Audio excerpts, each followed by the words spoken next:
I have actually struggled with my spirituality during COVID times, mostly because I spent the majority of the first part of the year not being spiritual at all.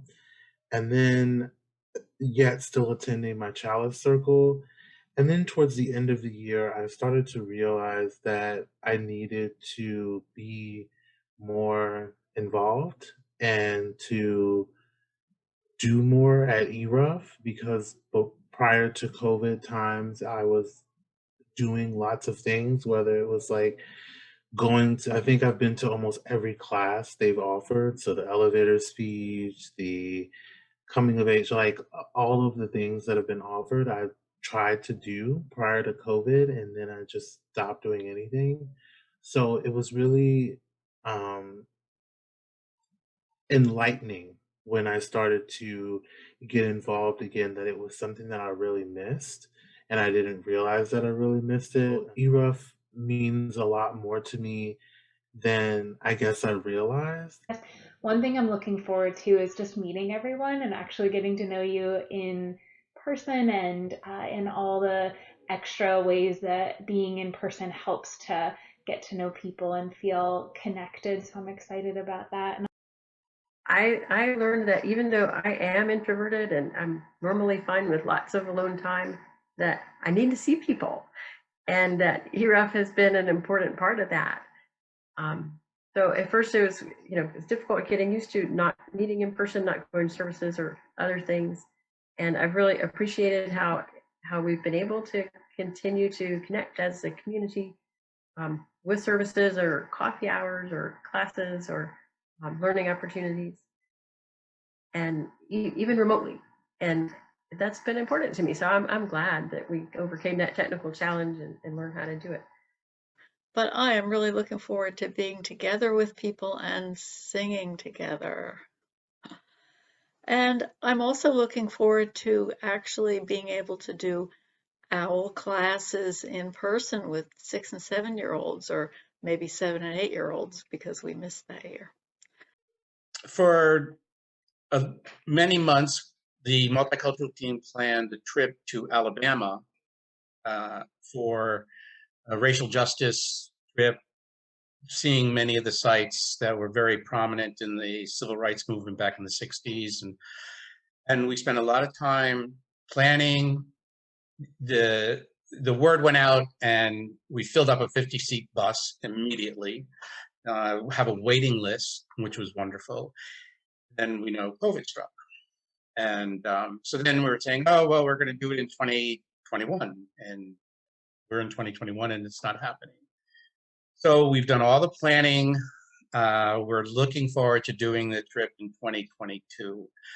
And it's similar to someone else said, going to the Women's March by yourself is not as much fun as when you can share something. And I've done a lot of things on my own around, say, social justice. But when there's colleagues or buddies with you who you can talk with and cry with and just share this experience, and the experience in and itself is transformative. We could go to these sites on Zoom or look at the web and see all this stuff, but being actually in the place where these things happen, I'm looking forward to 2022 to do the Montgomery trip. Thank you. I was very encouraged by the statement that Deb made this morning about the spontaneous contributions to the Ministers Fund, but also to the amount of money that was raised for urban ministries in just one day, just saying people need food. They're in our community, and we got 3 times the response than what they expected. So I'm optimistic about that we've all had, like someone said, time to reflect over the last year, being alone so much, and thinking about things that I'm optimistic that going forward that we will do that, become much more aware of our community and how we as a fellowship can contribute to the growth of our community. And I work particularly with the Latino community right now, which is seeing a lot of disparities in terms of COVID response and vaccine percentages, and it's very alarming. But I think that we have the drive and the energy to do that as a community to contribute to making that better.